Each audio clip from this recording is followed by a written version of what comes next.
ओम सच्चिदानंद रूपाय विश्वोत्पत्त्यादिहेतवे तापत्रय विनाशाय गोविंदाय नमो नमः। ओम कृष्णाय वासुदेवाय हरे परमात्मने प्रणताक्लेशनाशाय गोविंदाय नमो नमः।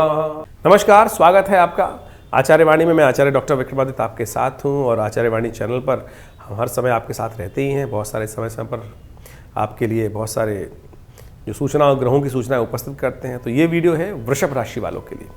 दिसंबर वर्ष 2024 जाने को है और जाते जाते वृषभ राशि वालों दे के जाने के योग बना रहा है। बहुत बढ़िया। इस वृषभ राशि वालों के लिए अंतिम जो समय में योग बन रहे हैं, इस 2024 में बहुत सारे अच्छे योग बन रहे हैं।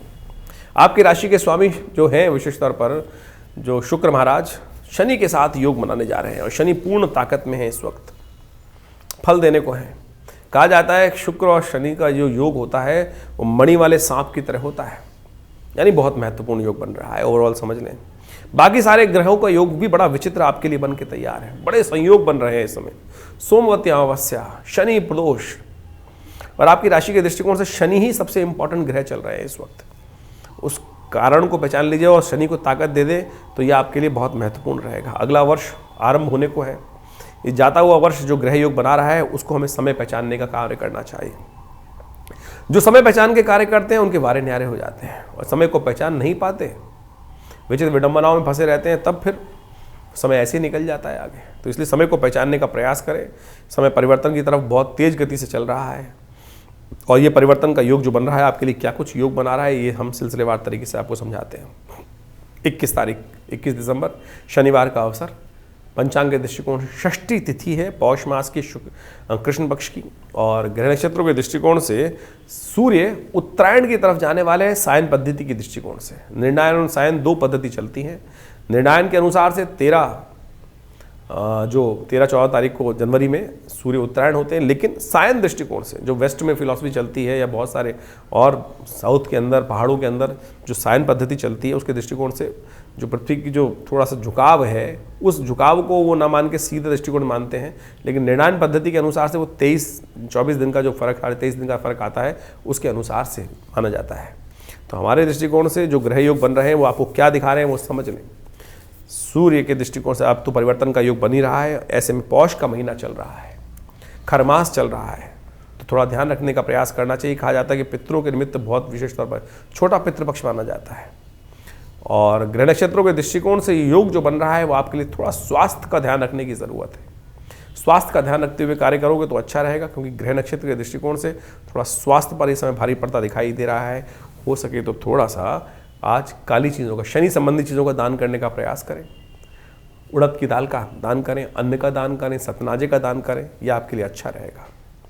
दोपहर को करीब 12:21 से भद्रा रहेगी, तो नए कार्यों में आरंभ करने से बचना चाहिए। 22 तारीख रविवार का अवसर और सप्तमी तिथि है, और साथ साथ कालाष्टमी व्रत का योग बन रहा है। और ग्रह नक्षत्रों के दृष्टिकोण से समझें तो ये जो समय है धनिष्ठा नक्षत्र में जो मंगल का नक्षत्र है उसमें शुक्र का प्रवेश होने जा रहा है। और भाग्य में चलते हुए शुक्र जिस प्रकार के योग बना रहे हैं वो आपके लिए बहुत महत्वपूर्ण रहेगा। भाग्य के दृष्टिकोण से ये कहीं ना कहीं सफलता देने के लिए, रास्ता देने के लिए कुछ ना कुछ योग आने वाले समय में आपके लिए उत्पन्न करते दिखाई दे रहे हैं। सुबह थोड़ी हल्की दिखाई देती है और जैसे समय आगे बढ़ेगा ये आपके लिए बहुत तेजी से परिवर्तन का योग बनाएगा। कन्या राशि में चंद्रमा प्रवेश कर जाएंगे करीब 12:27 पर, और ये बृहस्पति से दृष्ट होकर पंचम भाव में विराजमान हो जाएंगे, जो आपके लिए गज केसरी योग का निर्माण कर देंगे। तो समझें 22, 23, 24 ये जो 3 दिन हैं ये आपके लिए ग्राफ को कहीं ना कहीं बहुत तेज गति से ऊपर ले जा सकते हैं। संकोच त्याग दीजिए। जहाँ जहाँ जो फाइनेंशियल काम करने होंगे उनको तुरंत करने का प्रयास कीजिए। आपके लिए स्थिति अच्छी बनती दिखाई दे रही है। काल जो कालाष्टमी है, जो पौष के कृष्ण पक्ष की अष्टमी को कहा जाता है, ऐसे में अवश्य अपने पितरों के निमित्त कुछ तर्पण भोजन इत्यादि करना चाहिए। शास्त्र में कहा जाता है, जैसा हमने कहा कि जो पौष का महीना है ये छोटा पितृपक्ष कहा जाता है अपने पितरों के निमित्त। यदि आपको बार बार अपने पितृ सपने में आ रहे हैं तो इस दिन गायत्री का जप करें, यज्ञ करें और ब्राह्मणों को भोजन कराएं, गरीबों को भोजन कराएं, गौ के लिए ग्रास निकालें। हमने इसी योग को समझते हुए विवेकानंद योगाश्रम में विशेष तौर पर गायत्री का जो यज्ञ रविवार को होता है वो विशेष तौर पर रखा है। आप भी इसमें सम्मिलित हो सकते हैं और अपने नाम से भी यज्ञ करा सकते हैं। फ़ोन नंबर्स आपके सामने स्क्रीन पर चल रहे हैं। ये यज्ञ आश्रम पर हर रविवार को सुबह 8 बजे से लेकर करीब करीब 10 साढ़े 10 तक चलता है और उसमें भंडारा रहता है, स्वाध्याय रहता है, गायत्री का यज्ञ रहता है, नवग्रह शांति महायज्ञ रहता है। तो आप सब लोग इसमें सम्मिलित होकर लाभ ले सकते हैं। 23 तारीख सोमवार का अवसर, अष्टमी तिथि है और इस दिन ग्रह नक्षत्रों के दृष्टिकोण से ग्रह बिल्कुल अनुकूल हैं, गाड़ी बिल्कुल ठीक चल रही है आपके दृष्टिकोण से, लेकिन फिर भी ध्यान रखिएगा, थोड़ा सा मनोमस्तिष्क को ध्यान रखते हुए कार्य करना है। जो ग्रह नक्षत्र हैं वो आपके लिए ऑर्गेनाइज करते हुए चल रहे हैं, लेकिन हिम्मत बार बार छूटती दिखाई दे रही, क्योंकि मंगल कमज़ोर चल रहे हैं इन दिनों। मंगल को लगातार ताकत देने के लिए आपको प्रयास करना चाहिए, क्योंकि पुरुषार्थ भाव में चलता हुआ मंगल कमज़ोर है, उसको ध्यान रखते हुए कार्य करें।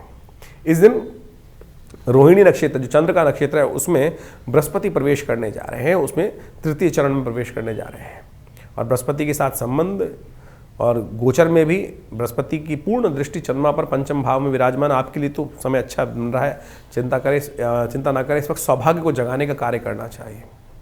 और शास्त्र के दृष्टिकोण से व्रत कौतुक के अंदर एक उपाय लिखा है जिसको इस योग के अंदर कहा जाता है। जो पौष मास की अष्टमी उदया तिथि होती है उसको रुक्मिणी अष्टमी कहा जाता है। शास्त्र में कहा गया कि पौष मास की कृष्ण पक्ष की अष्टमी को कृष्ण, रुक्मिणी और प्रद्युम्न की मूर्ति बनाकर उनका जो पूजन किया जाए पूरी विधि के अनुसार से। सहस्रसी रेखा पुरुषा सहस्राक्षा सहस्रपात सबो मेघ्वं सर्वतस्पित्वात्रतिष्ठसांगुलम पुरुषाए वेदग्वं सर्वं यद्भूतम। इस पुरुषूक्त का मंत्र उच्चारण करते हुए ओम नमो नारायणाय, ओम नमो भगवते वासुदेवाय, इस मंत्र का जप करते हुए फिर 8 सौभाग्यवती स्त्रियों को बुलाकर उनको भोजन कराकर उनका आशीर्वाद देने का प्रयास किया जाए और उनको दक्षिणा इत्यादि देकर भोजन कराकर उनका जो आशीर्वाद लेते हैं, तो इस शुभ योग में सौभाग्य की प्राप्ति के योग बन जाते हैं। ये अकाट्य प्रयोग है जो विशेष तौर पर व्रत कौतुक के अंदर वर्णित आता है और आज पंचांग में भी कई बार नहीं लिखा होता है इस बारे में, तो हमने आपको बताया। इस पौष मास के दिन इतना सुंदर योग बन रहा है, ग्रह नक्षत्र भी अनुकूल है, तो और लाभ लेने के लिए शास्त्र छोटे छोटे उपाय हैं और हम फंस जाते हैं पता नहीं कौन कौन से उपाय में। कोई पंडित जी कह रहे हैं ये उल्टे सीधे काम, बहुत सारे जो शास्त्र बताते हैं उनके चक्कर में फंस जाते हैं। तो इन सबको त्यागें, कष्ट को दूर करने के लिए रास्ता अपना लीजिए। बहुत सुंदर योग बन रहा है आपके लिए, लाभ का योग रहेगा।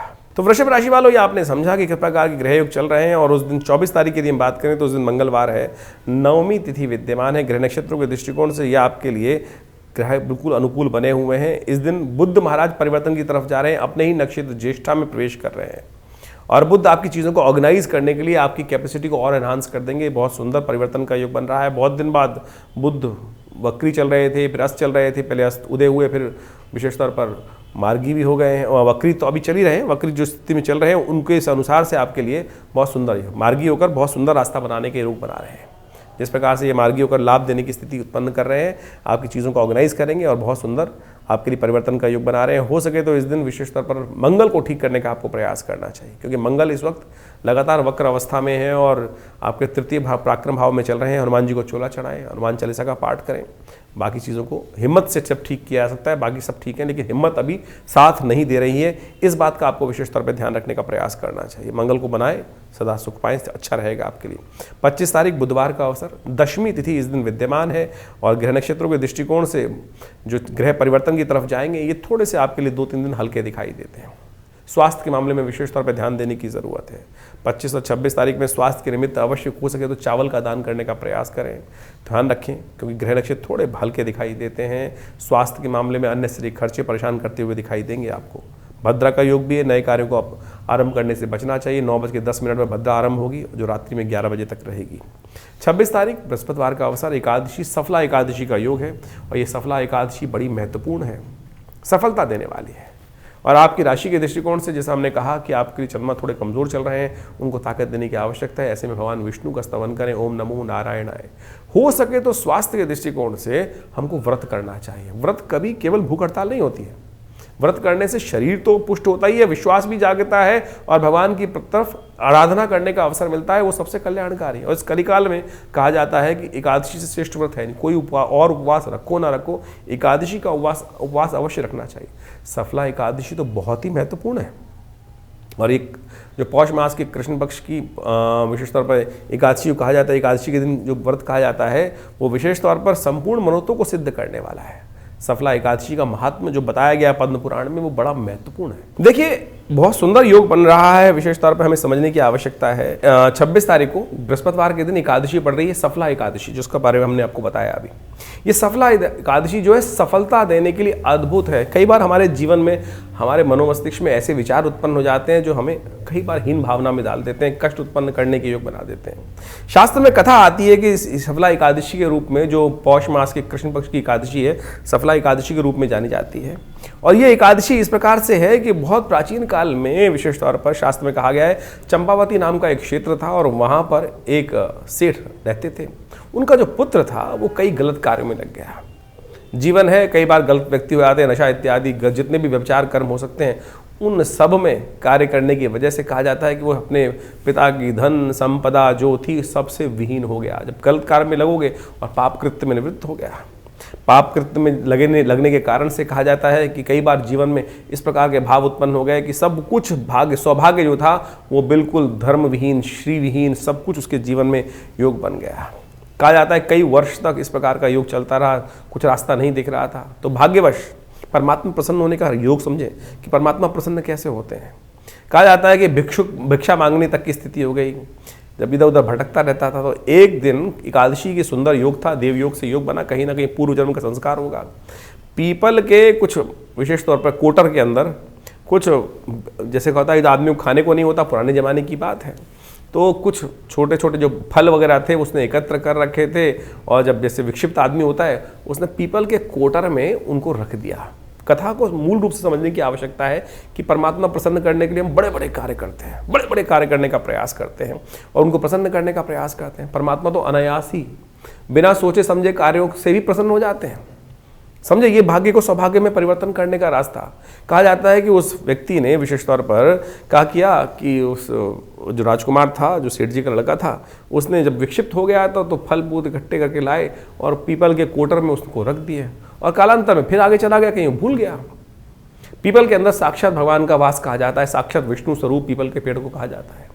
कहा जाता है उस समर्पण कर लेने मात्र से भगवान ने उस एकादशी के सुंदर योग में एक कर्म करने से उसके जितने पाप थे उससे निवृत्त कर कर उसको पुण्य को प्राप्ति करने का सुंदर योग बना दिया। यानी ये मुहूर्त है, वास्तविक तौर पर समझने की आवश्यकता है। जो लोग अनायास ही भगवान के प्रति समर्पण भाव से कार्य कर देते हैं इस मुहूर्त में, तो उनको उनके कर्मों से मुक्ति प्राप्त करने का, पाप कर्मों से मुक्ति प्राप्त करने का रास्ता बन जाता है। तो जो विचार कर कर, शुभ रूप से मंत्र जप कर कर भगवान का व्रत करते हैं तो उनके पुण्यों की कितनी वृद्धि हो सकती है, ये इस कथा का मूल है। ये सफला एकादशी इस प्रकार से इसलिए कहा जाती है सफलता एकादशी, जो सफला एकादशी के रूप में इसका नाम है। तो आप समझे पद्म पुराण की कथा है ये।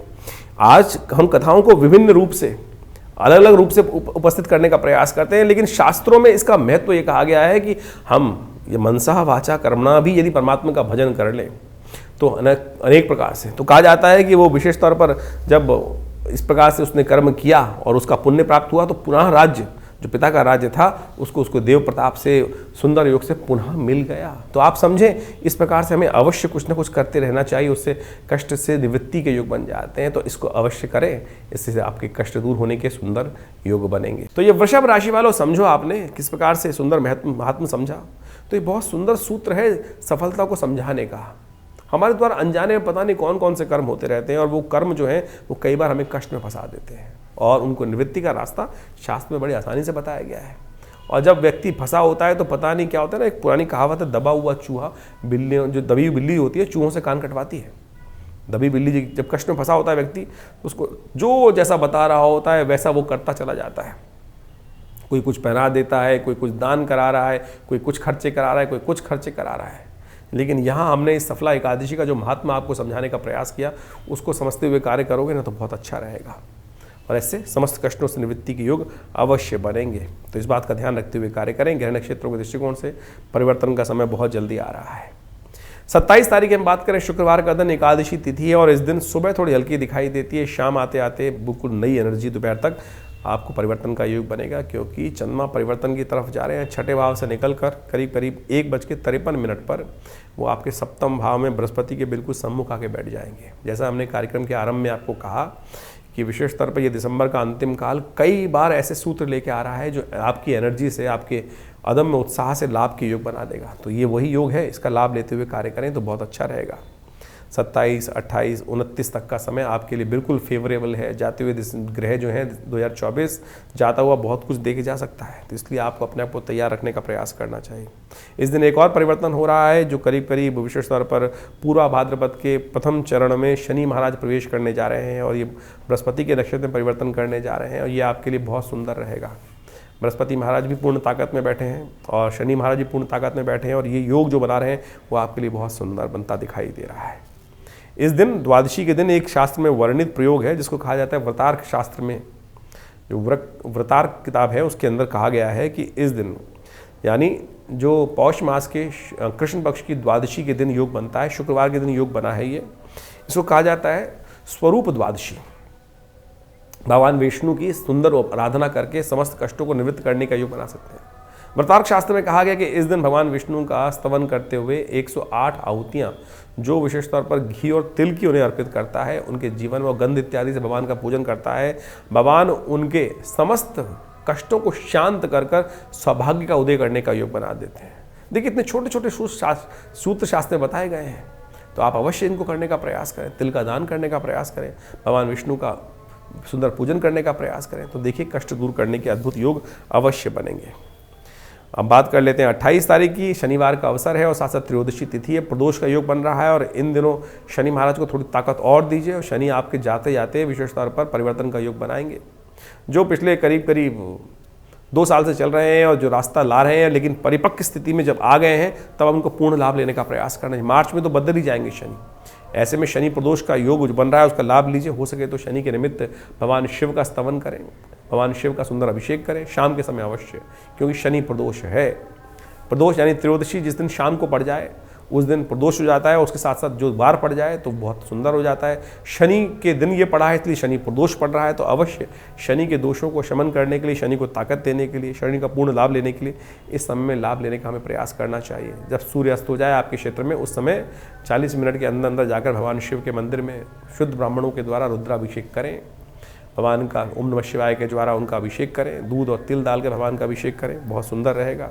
साथ साथ इस दिन एक ग्रह परिवर्तन का और योग बना रहा है, आपकी राशि में दशम भाव में शनि के साथ शुक्र विराजमान हो जाएंगे रात्रि में करीब करीब 11:40 पर और ये आने वाले समय में बहुत महत्वपूर्ण योग बनाने वाले हैं आपके लिए। एक बात का और ध्यान रखिएगा, 28 और 29 तारीख को विशेष तौर पर अनुराधा और ज्येष्ठा नक्षत्र बन जाएंगे। इन नक्षत्रों में जो जन्म लेते हैं उनकी मूल शांति अवश्य होनी चाहिए, चाहे आज दे रहे हैं चाहे जिनका पहले आपका जन्म हुआ, यदि उन नक्षत्रों में हुआ है तो इसको नोट कर लीजिए। अगर नहीं पता है तो आप हमारे यहाँ व्हाट्सअप के माध्यम से आप जो भी सूचना भेजेंगे उसका निदान हम अवश्य आपको भेजने का प्रयास करेंगे। बहुत सारे मन में शंकाएं चलती हैं समय समय पर, उनका निदान देने के लिए नंबर्स आपके सामने स्क्रीन पर चल रहे हैं, उन पर आप जो भी जानकारी प्राप्त करना चाहते हैं आप कॉल कर लें या व्हाट्सअप पर भेजें। सबसे अच्छा रहेगा कि व्हाट्सअप पर भेजने का आप प्रयास करें और उन प्रश्नों के निदानों को हम अवश्य देने का प्रयास करेंगे।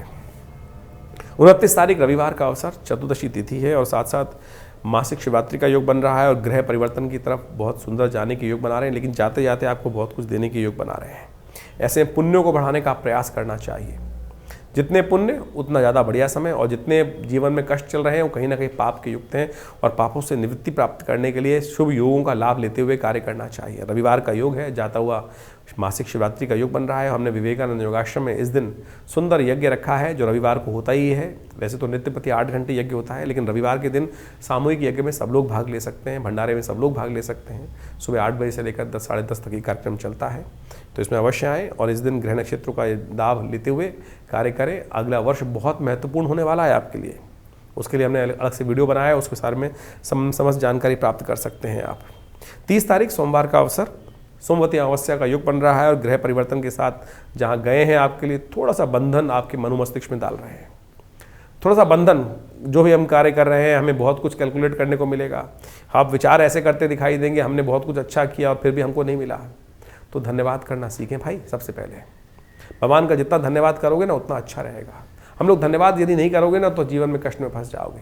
ये कैलकुलेट, नेगेटिव कैलकुलेट करने का तरीका दिन नहीं है, ये विशेष तौर पर दिन है, समय है आपको शुभ कैलकुलेट करने का, धन्यवाद देने का कि ईश्वर जो कुछ तूने किया बहुत सुंदर किया और उसका धन्यवाद है तेरे को। और विशेष तौर पर ध्यान देने की ज़रूरत है। एक महात्मा एक बार एक संसार में भ्रमण करते हुए जगह दिखाई दे रहे थे, एक भिखारी सामने बैठा था उनके। उसने बाबा जी से पूछ लिया भिखारी ने कि महात्मा बताएं, आप तो भगवान के पास जाते हैं, कि मेरे को भगवान कृपा कब करेंगे, या जीवन पर्यंत भीख ही मांगता रहूँगा। तो बाबा जी ने कहा कि धन्यवाद करना सीख ईश्वर का, जो कुछ जाहि विधि राखे राम ताही विधि रहिए, और उसका धन्यवाद करते रहिए। तो उस भिखारी ने कहा, क्या महात्मा जी आप कह रहे हैं कि सूखी रोटी के लिए जो मेरे पात्र में पड़ी है, 2 आने पड़े हैं, इसके लिए धन्यवाद करूं? इतनी देर में घटना घटती है, कुत्ता आता है, सूखी रोटी भी लेके चला जाता है। धन्यवाद नहीं करोगे ना तो जो मिला है वो भी चला जाएगा। इस बात का ध्यान रखो, कैलकुलेट करो, और यदि सुख चाहते हो तो उसका जय ही विधि, भगवान आपने किया, बहुत सुंदर किया, आपका धन्यवाद, सोचो, ये परिवर्तन का रास्ता आपके लिए बना देगा। वही महात्मा आगे जाते हैं, एक विशेष तौर पर बड़े व्यक्ति से मिलते हैं, कथा बहुत लंबी चौड़ी है, उनको समझाने के सार समझने का आपको प्रयास करना चाहिए। वो धनाढ़ व्यक्ति महात्मा को दान पुण्य करता है और उनसे कहता है, बस महाराज जी जैसे आशीर्वाद देने का प्रयास करते हैं, बहुत सुंदर, आपने बहुत सुंदर कार्य किया, लक्ष्मी आप पर कृपा बनी रहे। तो कहता है, महाराज बहुत दिया भगवान ने, बहुत सुंदर, भगवान ने सब कुछ दे रखा है, और लेने की आवश्यकता नहीं है, बस उसका धन्यवाद करता रहूं। तो आप तो ये बताएं कि बस अब भगवान का धन्यवाद कैसे करूं, भगवान के प्रति श्रद्धा कैसे जगाऊं? तो बोले, बस अगर और लक्ष्मी नहीं चाहिए तो धन्यवाद देना बंद कर दे, उस ईश्वर का शुक्रिया अदा करना बंद कर दे। वो बोले, वो नहीं कर सकता। तो यदि आप शुक्रिया अदा करते रहेंगे, भगवान की कृपा आप पर बनी रहेगी, ये बात ध्यान रखें। और नहीं तो जो भिखारी के पास रोटी है वो भी कुत्ता लेके भाग जाएगा। तो इसलिए ध्यान रखते हुए इस बात को कैलकुलेट करने का प्रयास कीजिएगा। ये समय परिवर्तन की तरफ जा रहा है, ये बहुत सुंदर तिथि है आपके लिए, सोमवती अमावस्या 30 तारीख। अवश्य दान पुण्य करने का प्रयास करें और कष्टों से निवृत्ति करने का योग बनाएं। ग्रह नक्षत्र परिवर्तन की तरफ हैं आपके लिए, और थोड़ा सा मन में वीतरागिता उत्पन्न करते दिखाई दे रहे हैं। जो चीज़ नहीं प्राप्त की, जो आपकी नहीं थी, उसके प्रति मन में ऐसी हीन भावना उत्पन्न कर सकते हैं। मन थोड़ा बंधा बंधा रहेगा, ठीक करने के लिए दान पुण्य ही रास्ता है। सोमवती अमावस्या का उपयोग करें, दान पुण्य करें, तीर्थ में जाकर स्नान करें। अगर नहीं जा सकते हैं तो गंगा जल थोड़ा घर में ही डालकर उससे स्नान कर लें, सोते मत रहिएगा। ये जगह योग है, क्योंकि मंगल महाराज इन दिनों आपके कमज़ोर चल रहे हैं, उनको ठीक करने की ज़रूरत है। 31 तारीख को मंगलवार ही पड़ रहा है, और मंगल को यदि ठीक कर लिया आपने तो दिन आपका अच्छा हो सकता है। इसलिए हनुमान चालीसा का पाठ करें, आप शुभ योग बनेंगे। तो इस प्रकार से ग्रहों का योगा योग जो आपने अभी समझा सिलसिलेवार तरीके से कि आपकी राशि में कब, कहाँ, किस प्रकार का योग बनेगा, उसको आपको समझकर अपने जीवन में परिवर्तन लाने का प्रयास करना चाहिए। ये जो हम आपके समक्ष हमारे इस चैनल के माध्यम से, आचार्य वाणी के माध्यम से आपके समक्ष उपस्थित रहते हैं, बहुत सारे लोगों के प्रश्न रहते हैं, कई बार लोगों ने प्रश्न भी किए हैं और उनका निवारण भी हम समय समय पर करने का प्रयास करते हैं। राशि जो है वो कई प्रकार की हो सकती है, चंद्र प्रधान राशि, नाम की राशि, साथ साथ आपके सूर्य के अनुसार से राशि, लग्न, ज्योतिष के दृष्टिकोण से ये सब महत्वपूर्ण है। और हम सब लोग किसी एक पहलू को देखने का प्रयास करते हैं कि हमारी चंद्र राशि कौन सी है या नाम की राशि कौन सी है, लेकिन एक वास्तविक तौर पर आप इस सत्य को समझने का प्रयास करें कि इन सब का कुछ ना कुछ महत्व है। जैसे न्यूमरोलॉजी के अनुसार से आप समझें कि आपका नाम XYZ कोई भी नाम है, किसी का रवि नाम है, किसी का कृष्ण नाम है, किसी का कुछ और नाम है, उस नाम के अनुसार से उनके विभिन्न विभिन्न प्रकार से लोग, जैसे कृष्णपाल सिंह किसी का नाम है, किसी कोई केवल कृष्ण ही यूज़ करता है, कोई KP सिंह यूज़ करता है, कोई केवल पाल ही बोलता है एक नाम को। तो आप समझो उसका अलग अलग प्रभाव पड़ेगा, क्योंकि न्यूमरोलॉजी के हिसाब से किस प्रकार से कितने शब्दों का कितनी वाइब्रेशन उत्पन्न हो रही हैं, उसके अनुसार से प्रभाव होता है। इसी प्रकार से आपके जीवन में ज्योतिष के दृष्टिकोण से आपकी चंद्र राशि एक है, नाम की राशि अलग है, उसके बाद से आपकी लग्न राशि अलग है, तो उन सब का प्रभाव कुछ ना कुछ आपके जीवन में पड़ रहा है। जब हम जन्मपत्री का विश्लेषण करते हैं, आप तो राशि के अनुसार सुनने का प्रयास करते हैं, लेकिन जब कि ज्योतिषी जन्मपत्री का विश्लेषण करता है तो उन समस्त पहलुओं को देखते हुए आपके भविष्य का निर्धारण करने का हम प्रयास करते हैं, और गतिविधि को समझते हुए, जीवन में अनुभव लेते हुए कि किस प्रकार के ग्रहों का योग किस प्रकार से कैसे बनने वाला है, उन सबको समझते हुए व्यक्ति के जीवन के घटनाक्रम जिस प्रकार के बनने वाले हैं, कैसे बनने वाले हैं, उन सब का अच्छे से अन्वेषण करने के उपरांत ही भविष्य के बारे में हम आपको बताने का प्रयास करते हैं। राशि भी बड़ी महत्वपूर्ण है। राशि ऐसा नहीं है कि जैसे यहाँ पर हम ज़्यादातर चंद्र राशि का उपयोग करते हैं कि चंद्रमा आपकी जिस राशि में है, आपकी जन्मपत्री के अनुसार से नाम को भी आप देख सकते हैं। बहुत सारे लोग आए संसार के अंदर जिनके पास बहुत सारे आज की तारीख में उनका date of birth, time of birth, place of birth confirm नहीं होता, तो आपके नाम की राशि के अनुसार भी हमारे इस भविष्यफल को देख सकते हैं। लेकिन वास्तविक तौर पर यदि आप अपने भाग्य को सही समझना चाहते हैं तो ज्योतिष की सहस्त्रों शाखाओं में से ज्योतिष की गणना जो है वो वास्तविक तौर पर बहुत चमत्कार उपस्थित कर सकती है। बहुत सारी चीज़ों को पहले से हमें अवगत करा सकती है क्या कुछ होने वाला है। बहुत सारे लोगों के पास जन्मपत्री भी नहीं है, डेट ऑफ बर्थ भी नहीं है, तो उनकी हाथ की रेखाएं तो हैं, प्रश्न लग्न तो है। ऐसा नहीं है कि ज्योतिष वहां पर आपको लाभ नहीं देगा। आपकी हाथ की रेखाओं को समझकर, आपकी हाथ की रेखाओं को पढ़कर हम आपके भविष्य के संबंध में बहुत कुछ बातें जानने का सुंदर रास्ता बनता है। तो इसलिए ज्योतिष विज्ञान, पामिस्ट्री जिसे कहा जाता है, एक ऐसी ही चमत्कारिक विधा है। इन समस्त चीज़ों को मिलाकर ज्योतिष विज्ञान एक इतना व्यापक विषय बन जाता है कि जो अपने जीवन में क्या कुछ होने वाला है उसको पहले से आपको समझाने का रास्ता दिखा सकता है। तो इसलिए ज्योतिष को वास्तविक तौर पर अपने जीवन में स्थान देने का प्रयास करें, भ्रांति ना उत्पन्न करें। देखिए, भविष्य परिवर्तनशील है। ज्योतिष की गणनाएं ये साफ साफ तौर पर दिखाती है कि जो गणनाएं बनी वो आपके जीवन में उस प्रकार की घटना का योग बनाती दिखाई दे रही हैं। तो यदि हम कोई अशुभ भाव बन रहा है, ज्योतिष का योग बन रहा है, अशुभ योग बन रहा है, तो क्या आप, एक प्रश्न उठता है यहाँ पर, क्या आप उसको बदल सकते हैं? अगर ज्योतिष में सब कुछ वास्तविक तौर पर इसी प्रकार से गणनाओं को बता के कहा गया कि नहीं अवश्यम भावी है, नहीं, ये बात समझ लें कि अवश्यम भावी तो है लेकिन परिवर्तनशील है आपके कर्म के अनुसार से। यदि आप उसका उपाय करते हैं, ज्योतिष में जो रेमेडीज बताई जाती हैं, उपाय बताए जाते हैं, वो इसलिए बताए जाते हैं ना कि इसको परिवर्तन करने का हमें प्रयास करना चाहिए। यदि हम परिवर्तन की तरफ चलें तो सत्य माने वो परिवर्तन के रास्ते आपको प्राप्त हो सकते हैं। कहीं ना कहीं जो सूल है, जो सूली है, उसका छोटा सा कांटा के रूप में जीवन में वो भार जो है, यदि आप कर्म को ठीक कर ले तो बिल्कुल बन सकता है। इसीलिए निदान, ज्योतिष का जो निदान का भाग है, जो रेमेडियल एस्पेक्ट है, चाहे वो मंत्र विज्ञान है, चाहे वो औषध विज्ञान है, चाहे वो दान है, या विभिन्न प्रकार के जो छोटे छोटे अनेक प्रकार के उपाय शास्त्र में वर्णित हैं, कहीं गलत नहीं है।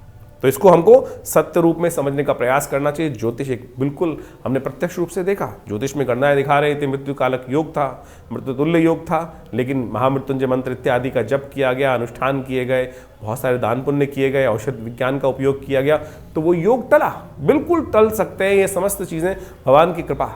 इस संसार में समझ लें, किसी के जीवन में संतान का योग नहीं था, उन्होंने भगवान की साधना करी और उनके जीवन में ज्योतिष गणनाओं के अनुसार से ही वो उपाय को करने के बाद, परमात्मा की कृपा के बाद वो रास्ता बन जाता है।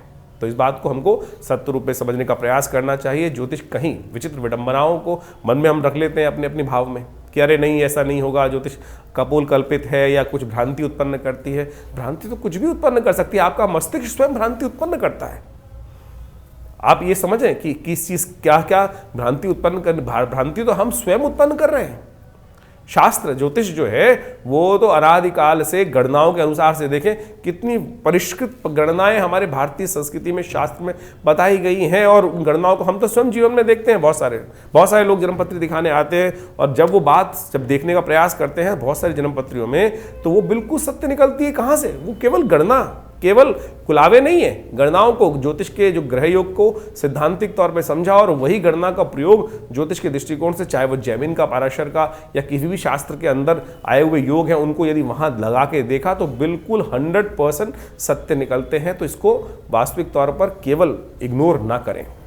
बहुत सारे लोग आपके समय समय पर आपके मनोमस्तिष्क में भ्रांति, कई कमेंट भी लिख देते हैं लोग कि ज्योतिष कपोल कल्पित है। अभी तो आप केवल राशि के अनुसार से हमारे इन वीडियोस को सुनने का प्रयास करते हैं, लेकिन ज्योतिष की प्रत्यक्ष घटनाएं जब सामने आती हैं ना, तब वास्तविक तौर पे सत्य का भान होता है बिल्कुल। तो उसको इस जो मानसिक तौर पर विचित्र विडंबनाएं मन में उत्पन्न हो रही है, उनको हटाने का प्रयास कीजिए और ज्योतिष को सत्य रूप में समझने का प्रयास करिए। ज्योतिष का संसार ही ऐसा अद्भुत है कि जिसके अंदर शास्त्र में वर्णित हजारों बातें, हजारों लोगों ने इसका, लाखों अरबों लोगों ने इसका लाभ लेने का भारतीय संस्कृति से प्रयास किया। पूरे विश्व में इसको कहीं ना कहीं स्थान दिया जाता है, तो आप उसको स्थान देंगे, समझेंगे तो बहुत अच्छा रहेगा। तो ये हमने आपके समक्ष जो भविष्य का गणनाओं के अनुसार से भाव रखा है, उसको यदि सही रूप से आप समझें तो बहुत अच्छा रहेगा। नया वर्ष आने को है और नए वर्ष के अनुसार से जो जाता समय जो है वो आपको क्या कुछ देखे जा रहा है, इसको आपने सही समझने का प्रयास किया। लेकिन फिर भी हम कहेंगे ज्योतिष को बहुत वृहद रूप से समझने का प्रयास करें। यहाँ तो हम केवल राशि के दृष्टिकोण से, क्योंकि ये संसार में सबसे आसानी से समझ में आ जाता है। अगर हम इंडिविजुअल तौर पर ज्योतिष के एक एक भाव को यहाँ समझाना शुरू कर दें, तो आधे लोग गणनाओं को समझाना शुरू कर दें और उसके अनुसार से बात करना शुरू कर दें, तो वो इंडिविजुअल रीडिंग हो जाएगी और वो यहाँ पर इस प्लेटफॉर्म पर शायद उपयुक्त नहीं रहेगी। तो इसीलिए ज्योतिष की जो राशि विज्ञान के अनुसार से, नक्षत्रों के परिवर्तन के अनुसार से यहाँ जो भाव है वो हम आपके समक्ष समय समय पर सही समय पर रखते रहते हैं। और आपके मन में भी कोई प्रश्न चल रहा हो तो चिंता ना करें, हमने ये चैनल आपके लिए रखा है, आश्रम की व्यवस्थाएं आपके लिए हैं। व्हाट्सएप के माध्यम से आप तुरंत हमें अपने प्रश्नों को भेज सकते हैं। हम प्रयास करेंगे उन समस्त प्रश्नों का सही उपयुक्त समय आपको दे सकें, और व्हाट्सएप के माध्यम से जो प्रश्न प्राप्त होते हैं उनके निदान भी हम जल्दी से जल्दी देने का प्रयास करते हैं। लेकिन बहुत सारे लोगों के प्रश्न आ रहे होते हैं, नंबर्स आपके सामने स्क्रीन पर चल रहे हैं, उन पर आप अपने प्रश्नों को भेज सकते हैं। पर्सनल अपॉइंटमेंट लेने के लिए भी उसमें पूरी व्यवस्था आपको व्हाट्सएप के माध्यम से, उस प्रश्न के माध्यम से जो आप भेजेंगे, जो आप इंक्वायरी भेजेंगे, उसमें हम पूरी तरह से हमारे आश्रम संस्थान की तरफ से देने का हम प्रयास करते हैं। बहुत सारे लोग, एक बात और ध्यान रखें, आजकल बहुत सारे लोग हमारे नाम से, कई सारे लोग कह देते हैं कि आचार्य विक्रमादित्य से हम डायरेक्टली बात कर रहे हैं, और बहुत सारे लोग हमारे पास कई प्रकार इस प्रकार की सूचना आई हैं। तो थोड़ा सावधान रहें। हमारा दिल्ली में ही आश्रम है, विवेकानंद योगाश्रम संस्थान है, और हर रविवार को हम स्वयं आप सबसे वहाँ पर मिलते ही है, जिसमें सामूहिक यज्ञ का जो कार्यक्रम होता है, वैसे तो नित्य प्रति 8 घंटे आश्रम में यज्ञ होता है, लेकिन रविवार के दिन सुबह 8 बजे से लेकर 10 बजे तक विशाल भंडारा, सुंदर यज्ञ, स्वाध्याय और आपके प्रश्नों का निदान, जो भी छोटे मोटे प्रश्न हो सकते हैं उनको हम निदान देने का समय पर प्रयास करते ही हैं। तो आप रविवार को विवेकानंद योगाश्रम में सादर आमंत्रित हैं, और इस कार्यक्रम में आप भाग लेकर माँ भगवती का सुंदर दर्शन कर सकते हैं। जैसा हमने आपको कई बार बताया है कि विवेकानंद योगाश्रम में 1947 में मुल्तान से माँ भगवती का सुंदर शिव विग्रह पधारा, और उनका आज वहाँ पर सुंदर मंदिर विराजमान है। उनका दर्शन करेंगे तो देखिए 500 साल भगवती की दिव्य प्रतिमा पुरानी, उनका दर्शन करने मात्र से बस बहुत सारे कष्ट जीवन से दूर हो जाते हैं।